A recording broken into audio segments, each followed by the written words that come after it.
आज जिस जुर्म की कहानी से हम आपको रूबरू कराने जा रहे हैं, उसे सुनकर आपके भी होश उड़ जाएंगे। इस कहानी को सुनकर आप भी ये सोचने पर मजबूर हो जाएंगे कि क्या कोई इंसान ऐसे कर सकता है। तो आइए जानते हैं वो खौफनाक कत्ल की कहानी। सबसे पहले पुलिस को खबर मिलती है कि शहर में कुछ लोग नकली नोटों का धंधा कर रहे हैं। इसके बाद पुलिस चौकन्नी हो जाती है और मामले की जांच में जुट जाती है। अब पुलिस का शक उसी शहर में एक कैमरे की दुकान चलाने वाले इंसान पर जाता है। इसके बाद पुलिस उस इंसान के घर पर छापेमारी के लिए पहुंच जाती है। लेकिन छापेमारी में पुलिस को ऐसा क्या मिलता है कि खुद पुलिस के होश उड़ जाते हैं। इसके लिए हमें थोड़ा पीछे जाना होगा। तारीख 5 मार्च 2023, जगह बिलासपुर, छत्तीसगढ़।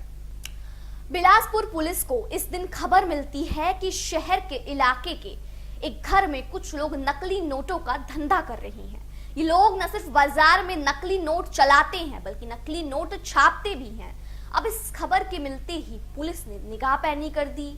वैसे तो पुलिस घर में नकली नोट की छापेमारी करने के लिए घुसी थी, लेकिन पुलिस की हरकत तो किसी अजीब सी गंदी सी बदबू पर आकर रुक गई।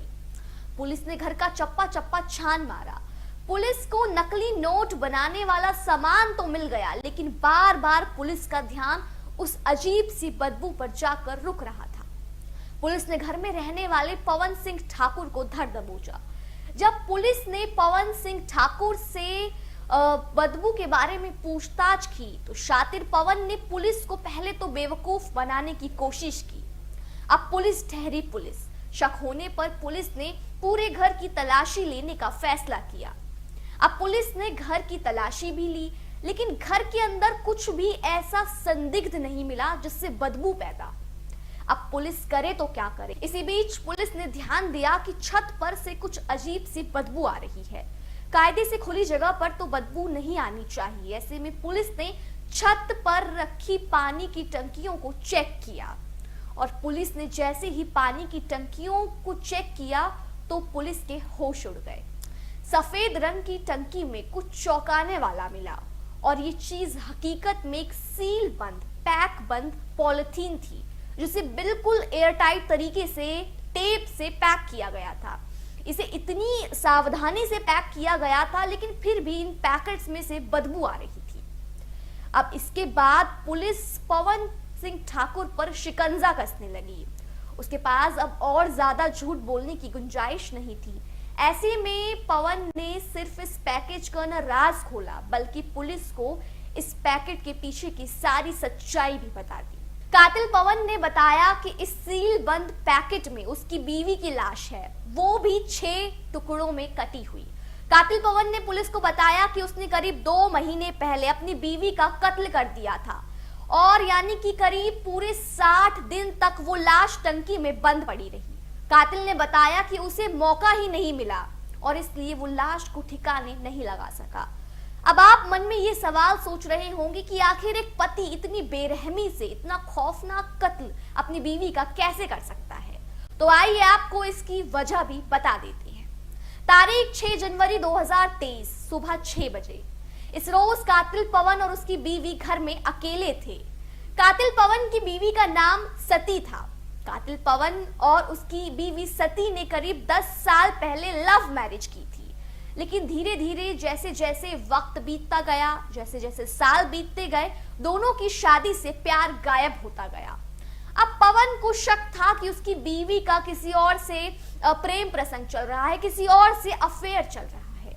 इसी बारे में कातिल पवन ने अपनी बीवी से कई बार बात भी की, लेकिन पवन का कहना था कि उसकी बीवी अपने रास्ते पर वापस जाने को तैयार नहीं थी और ऐसे में कातिल पवन ने अपनी बीवी को जान से खत्म करने का फैसला कर लिया। 6 जनवरी की सुबह 6 बजे जब पवन की बीवी गहरी नींद में सो रही थी, तब कातिल ने बड़ी बेरहमी से गला दबाकर अपनी बीवी का कत्ल कर दिया। अब पति ने तैश में आकर बीवी का कत्ल तो कर दिया, लेकिन लाश को कहां ठिकाने लगाए। ऐसे में कातिल पवन ने लाश को ठिकाने लगाने से पहले उसे छिपाने का प्लान बनाया। इसके लिए कातिल पवन ने बाजार से पत्थर काटने की मशीन और पॉलिथीन के पैकेट और डक्ट टेप जैसी कई सारी चीजें खरीद ली। घर में और कोई नहीं था, इसलिए कातिल ने दरवाजा बंद कर लिया और आसानी से लाश को ठिकाने लगाने की तैयारी में जुट गया।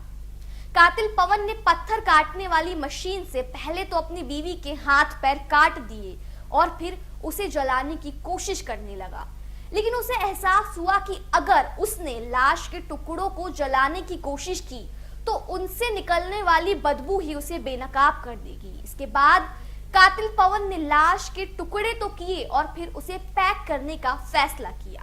अब कातिल पवन ने बीवी के हाथ, पैर, सिर वगैरह सब कुछ काट दिए। एक एक करके उसने लाश के 6 अलग अलग टुकड़े किए और फिर उसे पॉलिथीन की थैलियों में अच्छी तरह से पैक कर दिया। पैकेट से बदबू बिल्कुल भी लीक ना हो सके, इसके लिए कातिल ने शव को छिपाने के लिए पानी की टंकी को चुना। लेकिन सितम तो देखिए कि इतनी कोशिश करने के बाद भी पानी की टंकी से लाश की बदबू आती रही और इसी बदबू ने कातिल का पर्दाफाश कर दिया।